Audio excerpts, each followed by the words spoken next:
ஆதியாகமம் புத்தகத்தை தொடர்ந்து தியானித்து வருகிறோம். தயவு செஞ்சு கவனிங்க. 6 நாட்களில் தேவன் இந்த சிருஷ்டியை ஆரம்பித்தார். அற்புதம்! ஆதாமை உருவாக்கியதற்கு பிறகு அவனுக்கு ஏற்ற துணையை உண்டாக்க வேண்டும் என்று தேவன் தாமே நிர்ணயித்து ஆதாமுக்கு ஆழ்ந்த நித்திரையை வரப்பண்ணி ஆபரேஷன் செய்து முதலாவது டாக்டர் யாருங்க பைபிள்ல? தேவன்தான் முதலாவது டாக்டர். அன்னைக்கு அனஸ்தீஷியா கொடுத்த அந்த மயக்க மருந்து டாக்டர் யாருங்க? தேவன்தான் ஆழ்ந்த நித்திரையை வரப்பண்ணினார். அற்புதம்! தேவன் ஒரு குடும்பத்தை உருவாக்கிய விதமே அற்புதம்தான். ஆனால் அதைத் தொடர்ந்து அங்கு இடம்பெற்ற சம்பவம் மாத்திரம் அடங்காமை. அதாவது அந்த கீழ்ப்படியாமையினாலே உண்டான பின் விளைவுகளை கவனிச்சோன்னா, காயின் முதல் குமாரன், ஆபேல் 2வது குமாரன். இவர்கள் 2 பேரும் அண்ணன் தம்பி. அவர்கள் அண்ணன் தம்பியாக இருந்தாலும் ஆபேல் தேவனிடத்திலே மிகுந்த விசுவாசம் உள்ளவனாக, நம்பிக்கையுள்ளவனாக இருந்தான், நன்றியுள்ளவனாகவும் இருந்தான். எனவே ஆபேல் தேவனிடத்திற்கு தான் மேய்த்துக் கொண்டிருக்கிற ஆடிலே மேன்மையானவைகளை தேவனுக்காக கொண்டு வந்தான். உண்மையான ஆவிக்குரியவன் தேவனுக்காக என்ன கொண்டு வருவான்? மேன்மையானவைகளையே கொண்டு வருவான். சகோதரனே, சகோதரியே, நீ உண்மையாக தேவனை நேசிக்கிறாய் என்றால், தேவனுக்கு ஒருவேளை நீ கிஃப்ட் ஏதாவது கொடுக்கணும்னு நினைச்சேன்னா என்ன கிஃப்ட் கொடுப்ப? நீங்க யாராவது அதிகமாக அன்பு கூர்ந்தாள், ஃபார் எக்ஸாம்பிள், உங்களுக்கு ஒரு 4 மாமரங்கள் இருக்குன்னு வச்சுக்கலாம். அந்த 4 மாமரங்கள்ல ஒரு மாமரத்து கனி மாத்திரம் ரொம்ப சுவையா இருக்கும். உங்களுக்கு ஒரு நல்ல ஃப்ரெண்ட் இருந்தாருன்னா, அந்த நல்ல ஃப்ரெண்டுக்கு ஒருவேளை நீங்க நல்ல மாம்பழங்களை அனுப்பணும்னு நினைச்சீங்கன்னா, இந்த 4 மாமரங்கள்ல எந்த மாமரத்து கனியை நீங்க அனுப்பி வைப்பீங்க? யோசிச்சு பாருங்க. ரொம்ப ஸ்வீட்டா இருக்கிற கனி எது இருக்கோ அதைத்தான் அனுப்புவீங்க. காரணம் என்ன? உங்க ஃப்ரெண்டுக்கு தி பெஸ்ட்டை கொடுக்கணும்னு தான் ஆசைப்படுவீங்க, ரைட்? அவர் மீது இருக்கிற அன்பினாலே உங்க தோட்டத்தில் இருக்கிற மாமரங்களிலே எந்த மாமரம் நல்ல இனிப்பான பழங்களை தருகிறதோ அந்த பழத்தை தான் அனுப்ப முயற்சி செய்வீங்க. அப்போ தேவனுக்கு நாம் தர நினைக்கும் போது, தேவன் யார்? பிரபஞ்சத்தையே ஆளுகை செய்கிற சக்கரவர்த்தி. அவர் ராஜாதி ராஜா, அவர் தேவாதி தேவன். அவரை உண்மையாய் நேசிப்பாய் என்றால் அவருடைய சந்நிதிக்கு வரும்போது எதை கொண்டு வருவாய்? உன்னிடம் உள்ளவைகளில் மேன்மையானவற்றைத்தான் கொண்டு வருவாய். அப்படி மேன்மையானவற்றை தவிர்த்து லீஸ்டானவற்றை கொண்டு வருவாய் என்றால் அது தேவனிடத்திலே நீ காண்பிக்கின்ற நன்றி உணர்வு இல்லாத தன்மை. ஆபேல் தேவனிடத்திற்கு காணிக்கைகளை கொண்டு வந்தான். அவற்றில் மேன்மையானவற்றைத்தான் கொண்டு வந்தான். காயினும் தேவனுக்காக காணிக்கைகளை கொண்டு வந்தான். ஆனால் காயினுக்கு தேவனிடத்தில் பயமும் இல்லை, பக்தியும் இல்லை. அவனுக்கு இருந்தது வெறும் ஆச்சாரம் மட்டும்தான். கொண்டு போகணும்ல, இதையாவது கொடுக்கணும்ல என்பதை போன்ற ஒருவித ஆச்சார பக்தியோடு தான் தேவனிடத்திலே அவன் கொண்டு வருகிறான். எதையோ கொண்டு போகணும்ல அப்படின்னு கொண்டு வந்தான். ஆரம்பம் அற்புதம், அடங்காமை, ஆற்றாமை. 4வது அதிகாரம். ஆதாம் தன் மனைவியாகி ஏவாளை அறிந்தான். அவள் கர்ப்பவதியாகி காயினை பெற்று, கர்த்தரால் ஒரு மனுஷனை பெற்றேன் என்றாள். பின்பு அவனுடைய சகோதரனாகிய ஆபேலை பெற்றாள். ஆபேல் ஆடுகளை மேய்க்கிறவனானான், காயின் நிலத்தை பயிரிடுகிறவனானான். சில நாள் சென்ற பின்பு காயின் நிலத்தின் கனிகளை கர்த்தருக்கு காணிக்கையாக கொண்டு வந்தான். நல்லா கவனிங்க. காயின் நிலத்தின் கனிகளை கர்த்தருக்கு காணிக்கையாக கொண்டு வந்தான். ஆபேலும் தன் மந்தையின் தலையீற்றுகளிலும், தலையீற்றுன்னா தெரியுமாங்க? முதலாவது. அநேக தம்பிமார் தங்கைமார் என்னிடத்துல வந்து, அண்ணா, தேவன் எனக்கு அருளிய உத்தியோகத்தின் முதல் சம்பளத்தை தேவனுக்காக கொடுக்கிறேன் என்று சந்தோஷமாக கொண்டு வந்து தருவார்கள். இதுலயும் ஒரு தம்பி, அண்ணா, என் வேலையில முதல் வருஷத்துல கிடைக்கிற சம்பளம் எல்லாத்தையும் ஆண்டவருக்கு தர விரும்புகிறேன். வேலை செய்ய இப்பதான் ஆரம்பிக்கிறேன். ரிட்டையர்ட் ஆகிற வரைக்கும் நான் அந்த வேலையில இருக்க போறேன். எத்தனை வருஷம் வேலையில இருப்போம்னு எனக்கு தெரியும். நான் முதல் வருஷத்துல நான் சம்பாதிக்கிற எல்லாவற்றையும் பிரதம பலனை தேவனுக்காக காணிக்கையாக தர விரும்புகிறேன். உண்மையிலே ஆச்சரியம், அது அற்புதம். தலையீற்றுகளிலும், அதாவது நம்மள சில பேர் அவர்களுடைய முதல் சம்பளத்தை தேவனுக்கு தருவதை நான் பார்த்திருக்கிறேன். அதே போல அவர்களின் முதல் பிள்ளையை கூட ஆண்டவருக்கு தருவதை பார்த்திருக்கிறேன். ஆனா தேவன் எங்களுக்கு ஒரு மகனை, முதல் கற்பத்தின் பலனை அல்லது முதல் பலனாக மகளை கொடுத்திருக்கிறார். எங்கள் தலையீற்றை நாங்கள் தேவனுக்காக அர்ப்பணிக்கின்றோம், தேவனுடைய ஊழியத்திற்காக அர்ப்பணிக்கின்றோம் என்று சொல்வதை நான் கேட்டிருக்கிறேன். தேவன் அவர்களையும் அவருடைய பிள்ளைகளையும் ஆசீர்வதிப்பாராக. ஆபேல் என்ன செய்கிறான்? தனக்கிருந்த ஆடுகளிலே தலையீறுகளாக பிறந்த அவைகளிலே, அதுக்கு பிறகு என்ன இருக்கு பாருங்க, அவைகளில் கொழுமையானவைகளிலும் சிலவற்றை கொண்டு வந்தான். எதை கொண்டு வந்தானா? பலகீனமாக இருக்கிறவைகளை, அல்லது சில வியாதியோடு கூட இருக்கிறவைகளை அப்படின்னு இல்லைங்க. பிறகு என்ன கொண்டு வந்தானா? கொழுமையானவைகளை, நல்ல பலமுள்ளவைகளை. ஏனென்றால் நான் தேவனுக்கு கொடுக்கப் போகிறேன். என் தேவனுக்கு கொண்டு போகும்போது என் மந்தையில் இருக்கிற மேன்மையானவைகளை தர வேண்டும். அப்படி இல்லாமல் பலவீனமானவைகளை தந்துவிடக் கூடாது. இது ஆபேலுக்குள் இருந்த தேவன் மீதான அன்பு மற்றும் நன்றி உணர்வை தெரியப்படுத்துகிறது. இப்பொழுது ஆச்சாரத்தின் அடிப்படையிலே கொண்டு வந்த காயினுடைய காணிக்கைகளை தேவன் அங்கீகரித்தாரா? அல்லது ஆவியோடும் உண்மையோடும் நன்றி உணர்வோடும் கூட தேவனுக்கு கொண்டு வந்த ஆபேலின் கொழுமையான காணிக்கைகளை, மேன்மையான காணிக்கைகளை தேவன் அங்கீகரித்தார்? பைபிள் நாம பார்க்கிறோம், முதலாவது தேவன் ஆபேலை அங்கீகரித்தார். ஏனென்றால் ஆபேல் தேவன் மீது பற்றுதல் உள்ளவனாய், அன்புள்ளவனாய் இருந்தான். நன்றி உணர்வுள்ளவனாயிருந்து தேவனுக்கு மேன்மையானதை தர வேண்டும் என்று உன்னத நோக்கமுடையவனாயிருந்தான். முதலாவது தேவன் ஆபேலை அங்கீகரித்தார். தொடர்ந்து அவனுடைய காணிக்கைகளையும் அங்கீகரித்தார். காயினுக்கு தேவனுக்கு கொடுக்கிற மனசு இல்ல. அது ஆச்சாரத்தை தவிர. தயவு செஞ்சு கவனிங்க, கிறிஸ்தவம் என்பது ஒரு ஆச்சாரம் அல்ல. கிறிஸ்தவம் என்பது தேவனுக்கும் மனிதனுக்கும் இடையே ஏற்படுத்தப்பட்ட ஒரு நிரந்தரமான பந்தம். இது நித்தியத்துவத்துக்காக ஏற்படுத்தப்பட்டிருக்கிற பந்தம். இது தந்தை, மகன், பிதா, குமாரன் உடைய அற்புதமான பந்தம். எனவே இது ஒரு ஆச்சாரம் அல்ல. தந்தைக்கும் மகனுக்கும், தந்தைக்கும் மகளுக்கும் இடையே இருக்கிற பந்தம் ஆச்சார பந்தம் அல்ல. அது அற்புதமான பந்தம், அது நிரந்தரமான பந்தம். ஆனால் காயினுக்குள் அந்த பந்தம் இல்லை, ஆச்சாரத்தை தவிர. இன்று நிறைய கிறிஸ்தவர்கள் பெயர் கிறிஸ்தவர்களாக இருப்பதை பார்க்கிறோம். அப்படிப்பட்டவங்க என்ன செஞ்சாலும் அதில் ஆச்சாரம் மட்டும்தான் இருக்கும். நல்லா நிற்பாங்க, பைபிளை வாசிப்பாங்க, ஒன்லி ஆச்சாரம் மட்டும்தான். எழுந்தெழுந்து நிற்பாங்க, பாட்டெல்லாம் பாடுவாங்க, இதெல்லாம் ஆச்சாரம் மட்டும்தான். தவறாம ஞாயிற்றுக்கிழமை சர்ச்சுக்கு வந்துடுவாங்க, ஆச்சாரம்தான். இன்னும் காணிக்கையெல்லாம் கூட நல்லா கொடுப்பாங்க, அதெல்லாம் ஆச்சாரம்தான். தவறாம சபையின் காரியங்களில் பங்கெடுத்துக்குவாங்க, வெறும் ஆச்சாரம் மட்டும்தான். ஆனா மண்டேல இருந்து சாட்டர்டே வரைக்கும் பாத்தீங்கன்னா டோட்டலா தேவனை விட்டு விலகின ஒரு வாழ்க்கை தான். அவைக்குரிய வாழ்க்கையாவே இருக்காது, பரிசுத்தமான வாழ்க்கையாவே இருக்காது. இதுதான் அவங்களுடைய வாழ்க்கை முறை. அன்போ, சந்தோஷமோ, சமாதானமோ அவங்களுடைய வாழ்க்கையில பார்க்கவே முடியாது. ஆவிக்குரிய கனிகளை ஒரு காலம் பார்க்கவே முடியாது. யார் இவங்க? பிறரை நம்ப வைக்கிற கிறிஸ்தவர்கள், பிறருக்காக நடிக்கிற கிறிஸ்தவர்கள், பெயர் கிறிஸ்தவர்கள். அவர்கள் உண்மையான கிறிஸ்தவர்கள் அல்லவே அல்ல. காயின் இந்த கூட்டத்தை சார்ந்தவன் தான். பெயருக்காக நடிக்கிற, நம்ப வைக்கிற ஒரு ஆவிக்குரிய வேஷம் போடுகிறவன். ஆனால் ஆபேல் அப்படிப்பட்டவன் அல்ல, உண்மையான ஆவிக்குரியவன். உண்மையான ஆவிக்குரியவனை தேவன் அங்கீகரித்தார். அவனுடைய காணிக்கைகளையும் தேவன் அங்கீகரித்தார். ஆனால் காயின் உண்மையான ஆவிக்குரியவன் அல்ல. எனவே காயினை தேவன் புறக்கணித்தார், அவனுடைய காணிக்கைகளையும் தேவன் புறக்கணித்தார். அதன் விளைவு என்ன? எப்பொழுது ஆபேல் அங்கீகரிக்கப்பட்டானோ, ஆபேலுடைய காணிக்கை அங்கீகரிக்கப்பட்டதோ, காயின் ஆற்றாமையால், பொறாமையால் நிறைந்தான். ஆபேலை மாத்திரம் தேவன் ஏன் அங்கீகரித்தார்? அந்த ஆபேலை மாத்திரம் தேவன் அங்கீகரிப்பது ஏன்? ஆபேலின் காணிக்கையை மாத்திரம் அங்கீகரிப்பது ஏன்? என்னை மாத்திரம் புறக்கணிப்பதும் ஏன்? அவன் மட்டும் ஏன் அங்கீகரிக்கப்பட வேண்டும், நான் ஏன் புறக்கணிக்கப்பட வேண்டும் என்று கம்பேர் பண்ண ஆரம்பித்து விட்டான். ஆற்றாமை ஒருவருக்குள் வந்துவிட்டா உடனே என்ன செய்வாங்கன்னா கம்பேர் பண்ண ஆரம்பிச்சிருவாங்க. அவங்களுக்கு மட்டும் என்ன அவ்வளவு நல்ல காரு, ஏன் எனக்கு மட்டும் ஓட்டக்காரு? அவனுக்கு மட்டும் அவ்வளவு நல்ல பைக் எதுக்கு, எனக்கு மட்டும் ஏன் இப்படி ஓட்ட பைக்கு? அவனுக்கு மட்டும் அவ்வளவு நல்ல அதிகாரம், ஆனா எனக்கு மட்டும் அது இல்ல. இப்படி கம்பேர் பண்ணிக்கிட்டே இருப்பாங்க. இப்படி கம்பேர் பண்றதால என்ன நடக்கும்னா ஒருவித ஆற்றாமை கொழுந்து விட்டு எறியும். தனக்கு தகுதி இல்லாததினாலே தன்னுடைய நிலைமையை கெடுத்துக் கொண்டான். தகுதி இருக்கிறவன் ஒரு உன்னதமான நிலையை எட்டுகிற போது தகுதி இல்லாதவன் என்ன செய்கிறான்? ஆற்றாமையால், பொறாமையால் நிறைந்து விடுவான். நமக்குள்ள யாருக்காவது ஆற்றாமை, பொறாமை இருக்கா? ஜாக்கிரதை. உன்னை விட வளர்ச்சி அடைகிறவர்கள், உன்னை காட்டிலும் உன்னத நிலையை எட்டுகிறவர்கள், உன்னை விட பலமாய் பயன்படுத்தப்படுகிறவர்கள், உன்னை விட நல்ல பெயரை சம்பாதிக்கிறவர்கள், அடையாளத்தை பெற்றுக்கொள்ளுகிறவர்கள், இப்படிப்பட்டவர்களை பார்க்கும் பொழுது உனக்குள் ஒருவேளை ஆற்றாமை வந்து, அவன் விழுந்தா நல்லது, அவன் அழிஞ்சு போனா நல்லது, அவனுக்கு ஆக்சிடென்ட் ஆனா நல்லா இருக்கும், அவன் குடும்பம் கொலைஞ்சு போனா நல்லா இருக்கும், வேலை போயிடுச்சுன்னா நல்லா இருக்கும், அவனுக்கு ப்ரமோஷன் வராம இருந்தா நல்லா இருக்கும், அவனுக்கு பிள்ளைய பிறக்காம இருந்தா நல்லா இருக்கும். இதெல்லாமே பொறாமையினால், ஆற்றாமை உள்ளவர்களுக்குள் எழுகின்ற பாவ புத்தி. தயவு செஞ்சு கவனிக்கணும். இந்த பொறாமை, ஆற்றாமை ஒருவருக்கும் ஒரு காலம் ஆசீர்வாதம் அல்ல. காயினுடைய சந்ததி சபிக்கப்பட்டது. தெரியுமாங்க உங்களுக்கு? காயினுடைய சந்ததி, சந்ததியின் சந்ததி, சந்ததியின் சந்ததி, சந்ததியின் சந்ததி, சந்ததியின் சந்ததி எல்லாம் சபிக்கப்பட்டது. அட்ரஸ் இல்லாம போயிடுச்சுங்க.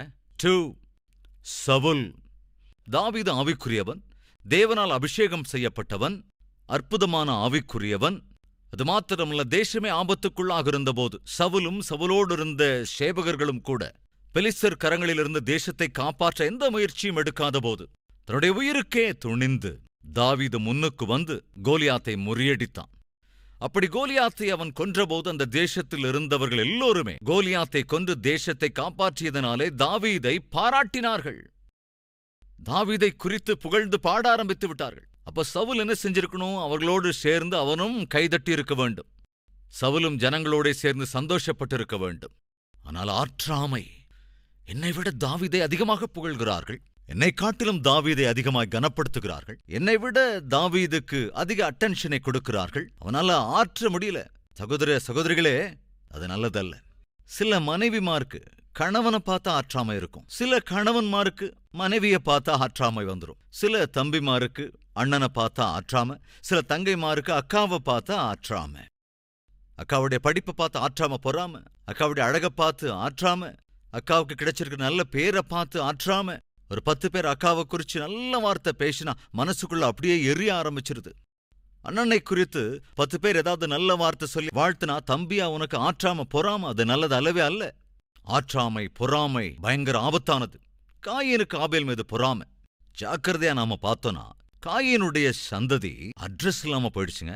சவுலும் பொறாமையுள்ளவனா இருந்தான், ஆற்றாமையுள்ளவனாக இருந்தான். ஆனால் ஜாக்கிரதையா கவனிக்கும் போது சவுலுடைய சந்ததி அட்ரஸே இல்லாம போயிடுச்சுங்க. தந்தையே, தாயே, உங்களுக்குள் ஆற்றாமையும் பொறாமையும் இருந்தா ஜாக்கிரதை. இந்த குணங்கள் உனக்கும் உன்னுடைய சந்ததிக்கும் வரப்போகிற தலைமுறைக்கும் சாபமாக மாறிவிடும், அட்ரஸ் இல்லாதபடி செய்துவிடும். இங்கிலாந்து தேசத்திலே FB மேயர் என்கிற ஒரு பெரிய ஊழியக்காரர் இருந்தார். அவர் ஒரு சபை மேய்ப்பன், புகழ்பெற்ற புத்தகங்களை எழுதியிருக்கிறார். FB மேயர் என்கின்ற ஒரு பெரிய எழுத்தாளர், பெரிய ஊழியக்காரர், ஒரு சபை மேய்ப்பரும் கூட. அவருக்கு கேம்ப்பெல் மார்கன் என்ற ஒரு நண்பர் ஒருவர் இருந்தார். அந்த கேம்ப்பெல் மார்கன் சுவிசேஷகராக ஊழியம் செய்து கொண்டிருந்தார். இந்த கேம்ப்பெல் மார்கன், சிம்பிளிஃபை பண்ணா மார்கன், அந்த FB மேயருக்கு ஒரு நல்ல நண்பராக இருந்தார். 2 பேருமே க்ளோஸ் ஃப்ரெண்ட்ஸா இருந்தாங்க. எனவே இந்த FB மேயர் மார்கன் எந்த இடத்துக்கு சுவிசேஷ ஊழியத்துக்கு போனாலும் அவருக்காக மிகவும் பாரத்தோடு கூட ஜெபித்துக் கொண்டே இருப்பாராம். ஆண்டவரே, என்னுடைய நண்பனை பலமாக பயன்படுத்துங்க ஆண்டவரே என்று ஜெபித்துக் கொண்டே இருப்பாராம். அவர் பலமாக பயன்படுத்தப்படுவதனாலே சுவிசேஷகரான கேம்ப்பெல் மார்கன் அமெரிக்க தேசத்திற்கு சென்று மிகவும் வல்லமையாக சுவிசேஷத்தை அறிவித்த போது FB மேயர் மிகவும் சந்தோஷப்படுவார். அப்படி மகிழ்ச்சியோடு கூட என்னுடைய ஃப்ரெண்ட் அமெரிக்க தேசத்திற்கு போய் பலமாக பயன்படுத்தப்படுகிறார் என்று அவருக்காக ஜெபித்துக் கொண்டே இருப்பாராம். பாரத்தோடு கூட ஜெபிப்பாராம். அதைத் தொடர்ந்து கேம்ப்பெல் மார்கனுக்கு தேவன் தெரியப்படுத்தியது என்னவென்றால், இதுவரைக்கும் நீ சுவிசேஷ ஊழியம் செய்து கொண்டிருக்கிறாய், இனி ஒரு சபையை ஸ்தாபித்து சபை மேய்ப்பனாக ஊழியம் செய் என்று தேவன் அவரை ஒரு சபை மேய்ப்பனாக ஊழியம் செய்வதற்கு இங்கிலாந்துக்கு அனுப்பி வைத்தார், லண்டனுக்கு அனுப்பி வைத்தார். அவர் லண்டனுக்கு வந்ததற்கு பிறகு கேம்ப்பெல் மார்கன், கவனிங்க, ஒரு சபையை ஸ்தாபித்தார். அந்த சபையையும் எங்கே ஸ்தாபித்தார் என்றால் FB மேயர் இருக்கிற இடத்துக்கு பக்கத்திலேயே சபையை ஸ்தாபித்தார். FB மேயர் இதை எழுதியிருக்கிறாருங்க. என் ஃப்ரெண்ட் சுவிசேஷகராக இருக்கிற வரைக்கும் அவருக்காக எப்படியெல்லாம் நான் ஜெபித்தேன். அவர் வெளிநாடுகளுக்கு சென்று தேவ வார்த்தையை போதித்த போது அவ்வளவு சந்தோஷமாக நான் ஜெபித்தேன். இப்பொழுது அதே நண்பர் வந்து எனக்கு பக்கத்திலேயே சபையை ஸ்தாபிக்கிறார். அவர் ஸ்தாபித்த சபைக்கோ ஜனங்கள் திரளாக போகின்றார்கள். அவர் ஸ்தாபித்த சபை நிரம்பி வழிகிறது. என்னுடைய மனசுக்குள் ஏதோ செய்கிறது. FB மேயர் எழுதியிருக்காருங்க, என்னுடைய நண்பருடைய சபை நிறைகிற போது என் மனதுக்குள் ஏதோ ஒரு குறை, ஆற்றாமை, ஒருவித பொறாமை என்னை மிகவும் திக்குமுக்காடச் செய்துவிட்டது. நான் தேவனிடத்தில் போனேன். ஆண்டவரே, என்னுடைய ஃப்ரெண்ட் ஒரு சுவிசேஷகராக ஊழியம் செய்து கொண்டிருந்த போது அவருக்காக நான் ஜெபம் செய்ய முடிந்ததானால் அவரே வந்து பக்கத்தில் சபை ஸ்தாபித்து அதை நேர்த்தியாய் நடத்துகிற போது, அந்த சபைக்கு ஜனங்கள் திரளாக சென்று அவருடைய வார்த்தையை கேட்கிற போது ஏன் என் இருதயம் சந்தோஷப்பட மறுக்கிறது? ஏன் அவருக்காக ஜெபம் செய்ய என் மனம் இடம் தரவில்லை? நான் ஒரு பெரிய ஊழியக்காரன் என்று நினைத்திருந்தேன், ஆனால் எனக்குள் கூட ஆற்றாமை, பொறாமை இருக்கிறது. ஐயோ, இது எனக்கு வேண்டாம் ஆண்டவரே, நான் என்ன செய்வது? அப்பொழுது தேவன் சொன்னார், பிரார்த்தனை செய். இதற்கு முந்தைய எவ்விதத்திலே உன் ஃப்ரெண்டுக்காக நீ ஜெபித்தாயோ அதே போல மீண்டும் ஜெபி. இந்த முழு பட்டணத்தையும் முன் ஒருவனால் ரட்சிப்புகள் வழிநடத்த முடியாது. ஒரு நாள் ஒரு நீண்ட நாளாக அறிமுகத்தில் இருந்த ஒரு ஊழியக்காரர் ஒருவர் என்னை வந்து சந்தித்து பேசிக் கொண்டிருந்த போது அவர், பிரதர், நிறைய பேர் எனக்கு ஃபோன் பண்ணுறாங்க. அப்படி ஃபோன் பண்ணி அவங்க சொல்கிற விஷயம் என்னென்னா, ஹைதராபாத்தில் ஒரு சபையை ஆரம்பிக்க சொல்லி நிறைய பேர் சொல்கிறாங்க. அவர் ஹைதராபாத்தில் ஊழியம் செய்து கொண்டிருக்கல, பக்கத்தில் இருக்கிற வேற ஊரில் ஊழியம் பண்ணிக்கிட்டு இருந்தார். நிறைய பேர் எங்கிட்ட சொல்கிறாங்க, பிரதர், ஹைதராபாத்தில் ஊழியத்தை ஆரம்பிங்க, ஹைதராபாத் ஒரு சபை ஆரம்பிங்கன்னு சொல்கிறாங்க. ஆனால் நான் கட் அண்ட் ரைட்டாக அவங்ககிட்ட சொல்லிட்டேன். என்னென்னு சொன்னீங்க? நான் ஹைதராபாத்தில் சபையை ஆரம்பிக்க மாட்டேன். அது ஏங்க, அதையும் அப்படி சொன்னீங்க அப்படின்னு கேட்டதுக்கு நான் சொன்னேன், பிரதர், ஹைதராபாத்ல சதீஷ்குமார் இருக்காரு, பெரிய ஊழியம் பண்ணிக்கிட்டு இருக்காரு. அவர் செய்யற அந்த அருமையான ஊழியத்தை நான் பார்க்கிறேன். அதனால ஹைதராபாத்துக்கு போய் நான் எதுக்கு சபை ஆரம்பிக்கணும்? அப்படி செய்யக்கூடாது, அது தப்பு அப்படின்னு திட்டவட்டமா சொல்லிட்டேன் பிரதர்னாரு. அப்போ நான் சொன்னேன், பிரதர், அது ஒருவேளை உங்களுக்கு கரெக்டா தோணலாம், ஆனா என்ன பொறுத்த வரைக்கும் அது கரெக்ட் இல்ல. ஐயோ, நீங்க இருக்கீங்களே பிரதர், ஹைதராபாத் கோடி பேருக்கும் அதிகமானோர் இருக்கிற ஒரு பட்டணம். இந்த கோடிக்கணக்கானவங்களுக்கு சதீஷ்குமார் மாத்திரமே ஊழியம் செஞ்சிட முடியுமா?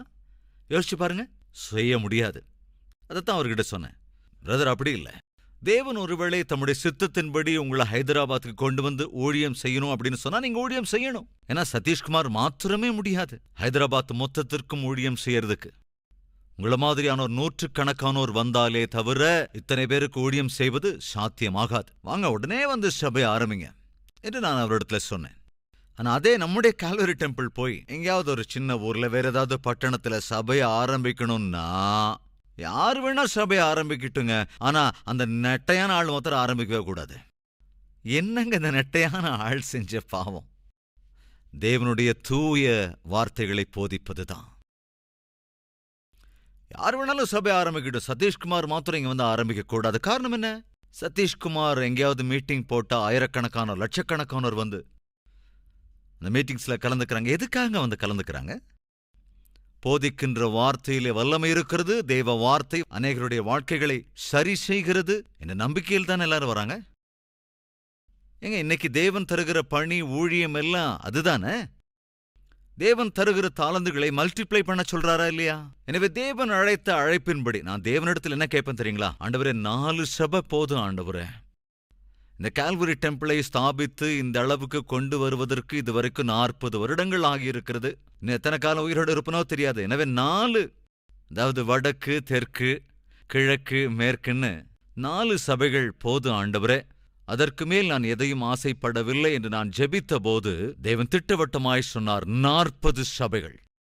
என்னவாங்க, 40 சபைகள் என்று ஆண்டவர் சொன்னபோது நான் சொன்ன, ஆண்டவரே, இல்ல ஆண்டவரே, 4 சபை, 4 சபைகள் அல்ல, 40 சபைகள் என்றார். சோ இன்னைக்கு சதீஷ்குமார் எந்த இடத்திலேயாவது சபையை ஸ்தாபித்தால் யாருக்கோ இடையூறா இருக்கணும்னோ அல்லது வேறு ஊழியக்காரர்களையோ அல்லது வேறு சபைகளையோ கஷ்டப்படுத்தணுங்கிற 1% கூட என்ன இல்லைங்க. ஜெபத்தின் அடிப்படையில தேவன் எங்கெங்கு சபையை ஆரம்பிக்க வேண்டும் என்று எனக்கு சொல்லுகிறாரோ அந்த இடங்களிலே சபையை ஸ்தாபித்துக் கொண்டே போகிறோம். காரணம், அழிந்து போகிற ஆத்துமாக்கள் ரட்சிக்கப்பட வேண்டும், ரட்சிக்கப்பட்ட ஆத்துமாக்கள் வழிநடத்தப்பட வேண்டும். சதீஷ்குமார் அல்ல உங்களுக்காக உயிரை கொடுத்தது, ஆண்டவராகிய இயேசு கிறிஸ்து தம் உயிரை தந்தார். அப்படி தம்முடைய உயிரையே தியாகம் செய்த இயேசு கிறிஸ்து யாருக்காக தம் உயிரை தந்தாரோ அப்படி உயிரை கொடுத்த இயேசு கிறிஸ்துவின் நோக்கம் என்னவென்றால், தம்முடைய உயிரையே கிரியமாய் செலுத்தி தாம் பெற்ற பிள்ளைகளுக்கு உண்மையான வார்த்தையை அறிவித்து அவர்களை போஷிப்பதுதான் தேவனுடைய சித்தம். எல்லா ஊழியக்காரங்களுக்கும் அப்படிதான். பேதுருவே, என்னிடத்தில் அன்பு கூறுகிறாயா? நான் உம்மை நேசிக்கிறேன் என்பது உமக்கு தெரியுமில்ல ஆண்டவரே. அப்படின்னா என்னுடைய ஆடுகளை நீ போய் மேய்க்க வேண்டும் என்றார். என்ன செய்ய சொன்னார்? ஆடுகளை மேய். ஆடுகளை வெட்டி நல்லா சாப்பிடுன்னு சொல்லல. என்ன சொன்னாருங்க? ஆடுகளை நீ போஷி. அதைத்தானங்க நானும் செய்யறேன். நான் என் தேவனை நேசிக்கிறேன். அந்த அன்பை நான் எப்படி வெளிப்படுத்துவது? ஆடுகளை மேய்ப்பதன் மூலமாகத்தான். சுத்தமான ஆகாரத்தின் மூலமாக தேவனுடைய பிள்ளைகளை போஷிப்பதுதான் தேவன் எனக்கு அருளியிருக்கிற பணிவிடை.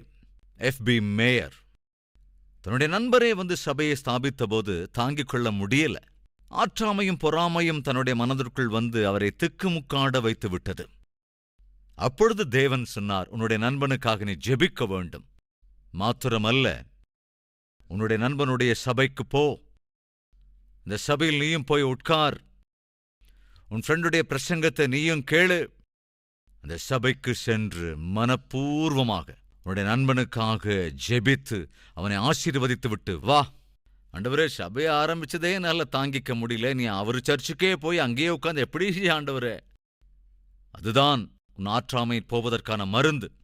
உங்களுக்கு தெரியுமாங்க, F.B. மேயர் கேம்பல் மார்கனுடைய சபைக்கு சென்றார், ஆராதனையில் அமர்ந்தார்.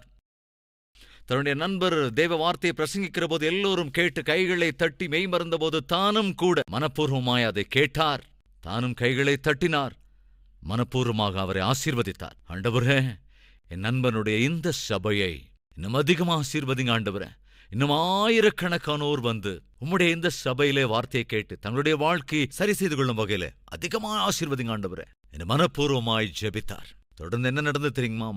கேம்பல் மார்கனுடைய அந்த சபை நிரம்பி வழிந்தது, இடம் கொள்ளாமற் போனது. அவர் எழுதுறாருங்க, ஒரு புறத்துல சார்ல்ஸ் ஸ்பர்ஜன் அவருடைய சபை நிரம்பி வழிந்து கொண்டிருக்கிறது, இந்த பக்கத்துல என்னுடைய நண்பரான கேம்பல் மார்கனுடைய சபையும் நிரம்பி வழிந்து கொண்டிருக்கிறது. அப்ப நான் ஆண்டவர்கிட்ட கேட்டேன், ஆண்டவரே, அவருடைய சபையும் நிரம்பி வழிது, இவரோட சபையும் நிரம்பி வழிது, அப்ப என் விஷயம், என்னுடைய சபையுடைய விஷயம்லாம் என்ன ஆண்டவரே? என் ஆண்டவரிடத்திலே கேட்டேன். ஆண்டவர் என்ன சொன்னார் என்றால், நிரம்பி வழிகிற போது, இடம் கொள்ளாமற் போகிற போது, இங்கேயும் நிரம்பி வழிகிற போது இடமில்லாதவர்கள் எல்லாம் என் சபைக்கு கொண்டு வந்து குவிச்சிட்டார். அதன் விளைவாக என்னுடைய சபையும் நிரம்பி வழிய ஆரம்பித்ததை நான் கண்டேன். ஆற்றாமையை ஒதுக்கி தள்ளி எப்பொழுது என் நண்பனுக்காக மனப்பூர்வமாக நான் ஜெபிக்க ஆரம்பித்தேனோ, அவருடைய சபை நிரம்பி வழிவதால, அங்கு இடமில்லாமல் போனதினாலே அநேகர் என் சபைக்கு வந்தார்கள். இங்கே இடமில்லாமல் போனதினாலே இங்கிருந்தும் அநேகர் வந்தார்கள். அதன் விளைவாக என்னுடைய சபையும் நிரம்பி வழிவதை என் வாழ்க்கையை நான் பார்த்தேன். ஆற்றாமையை நம்மால் மேற்கொள்ள முடிந்தால் ஆசீர்வாதங்கள் பொங்கி நிரம்பி வழியும். சகோதர சகோதரிகளே, ஆதியாகமத்திலிருந்து அற்புதமான ஆவிக்குரிய பாடங்களை நாம் கற்று வருகிறோம். இன்று நம்மில் யாருக்காவது ஆற்றாமையும் பொறாமையும் இருக்கின்றதா? யார் மீதாவது இருக்குமென்றால் அதை இம்மீடியட்டாக மேற்கொள்ள முயற்சி செய்யுங்கள். ஏனென்றால் ஆற்றாமை ஆசீர்வாதம் அல்லவே அல்ல. ஆற்றாமையால் பொறாமையால் நிறைந்த காயீனும் ஆசீர்வதிக்கப்படவில்லை. காயினுடைய சந்ததியும் சந்ததியின் சந்ததியும் சந்ததியின் சந்ததியும் எந்த சந்ததியும் ஆசீர்வதிக்கப்படவில்லை. அவ்வளவு ஆபத்தானது ஆற்றாமை. உனக்குள்ளிருக்கும் பொறாமை உன்னை மாத்திரமே அல்ல, உன் சந்ததியையே நாசமாக்கிவிடும். உன் சந்ததிக்கு பின்வரும் சந்ததியையும் அழித்துவிடும். சவுலின் பொறாமை சவுலை மாத்திரமே அல்ல, அவனுடைய சந்ததியையே நாசம் பண்ணியது. அவன் தலைமுறையை அட்ரஸ் இல்லாமல் போய்விட்டது. ஆற்றாமை இல்லாத தாவீதனுடைய தலைமுறையோ விருத்தி அடைந்தது. அதே வம்சத்தில்தான் உலக இரட்சகராகிய இயேசு கிறிஸ்து பிறந்ததையும் கூட பார்க்கிறோம். ஆபேலை கொன்றுவிட்டான் காயின். ஆனால் அதே ஆபேலின் சந்ததியிலே சேத் என்கின்ற ஒரு ஆவிக்குரியவனை ஆபேலுக்கு பதிலாக தேவன் அந்த குடும்பத்திற்கு அருளினார். கவனிங்க, காயினுடைய சந்ததி சபிக்கப்பட்டது. ஆனால் ஆபேலுக்கு பதிலாக பிறந்த சேத்தினுடைய தலைமுறையோ ஆசீர்வதிக்கப்பட்டது. சேத்திலிருந்துதான் உன்னைத் தொடர்ந்து ஒவ்வொருவராய் தொடர்ந்து நோவா எந்த வம்சத்திலிருந்து வந்தான் என்றால் சேத்தின் வம்சத்தில் வந்தவன்தான். ஆரம்பம் 2வது, அற்புதம் 3வது, அடங்காமை 4வது, ஆற்றாமை 5வது, அசுத்தம். இன்று தேவனோடு பேசியிருக்கிறாரா? தேவனோடு பேசியிருப்பார் என்றால் இன்றே உன்னுடைய வாழ்க்கையை ஆண்டவரிடத்தில் அர்ப்பணிப்பாயா? என்னுடைய தவறுகளை மனப்பூர்வமாய் நான் அறிக்கிடுகிறேன் அப்பா. ஆற்றாமையை என்னிடத்தில் வராதபடி ஜாக்கிரதையா இருப்பேன். அசுத்த காரியங்களுக்கு இடம் கொடாமல், காரணமே இல்லாமல் அந்தமாகாதபடிக்கு நீர் எனக்கு அருளி செய்திருக்கிற ஆயுசு மொத்தத்தையும் ஆவிக்குரிய வகையிலே தொடர்வேன். அப்படிப்பட்ட கிருபை எனக்கு அருளி செய்யுங்க ஆண்டவரே என்று அர்ப்பணிப்போர் உங்கள் கரங்களை உயர்த்தி காண்பிக்கிறீர்களா?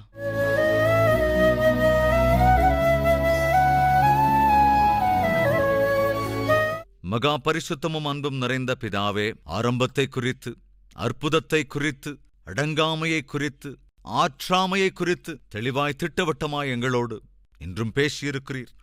ஆண்டவரே, இன்று கேட்ட உம்முடைய வார்த்தைகள் மூலமாக எங்கெங்கெல்லாம் எங்கள் வாழ்க்கையை சரி செய்ய வேண்டும் என்று நீர் ஆசைப்படுகிறீரோ அந்த இடங்களில் எங்கள் வாழ்க்கையை சரி செய்து கொள்கிறோம் அப்பா. அடங்காமை, கீழ்ப்படியாமை, ஆண்டவரே அது சிறிய விஷயமாயிருந்தாலும் பெரிய விஷயமாக இருந்தாலும், அடங்காமை அடங்காமைதான், பரிசுத்தமின்மை பரிசுத்தமின்மைதான், ஆற்றாமை ஆற்றாமைதான். இவளுக்கு எங்கள் வாழ்க்கையில் இடமில்லாதபடி செய்யுங்கப்பா. உம்முடைய மகா இரக்கத்தையும் கிருபையையும் எப்பொழுதும் அனுபவித்துக் கொண்டிருக்கிற நாங்கள் உம்மை சந்தோஷப்படுகிற விதத்திலே நடத்தி எங்களுக்கு அருளி செய்யுங்க. நாங்கள் பரிசுத்தமாக்கப்பட்டு ஜெபிக்கும் போது எங்கள் ஜெபம் உம்முடைய சன்னதியை எட்டும். அந்த எட்டுகிற ஜெபம் உம்மிடத்திலிருந்து எங்களுக்கு ஏற்ற பதிலை கொண்டு வரும். எனவே எங்களை பரிசுத்தமாக்குவதற்கு எங்களை உம்முடைய கரத்திலே அர்ப்பணிக்கிறோம். உம்முடைய மேலான இரத்தத்தினால் எங்கள் ஆவி ஆத்மா சரீரத்தை பரிசுத்தமாக்கி பரிசுத்தர்களாய் எங்களை மாற்றி, எங்கள் வாழ்க்கையில் எவைகளெல்லாம் அசாத்தியமானவைகளாயிருக்கிறதோ அவைகளெல்லாம் சாத்தியமாக்குகிற மகா கிருபையை, உம்முடைய மேலான இரக்கத்தை எங்கள் எல்லோருக்கும் அருளி செய்ய வேண்டும் என்றும் இயேசு கிறிஸ்துவின் நாமத்தில் வேண்டிக் கொள்கிறோம் பிதாவே, ஆமென்.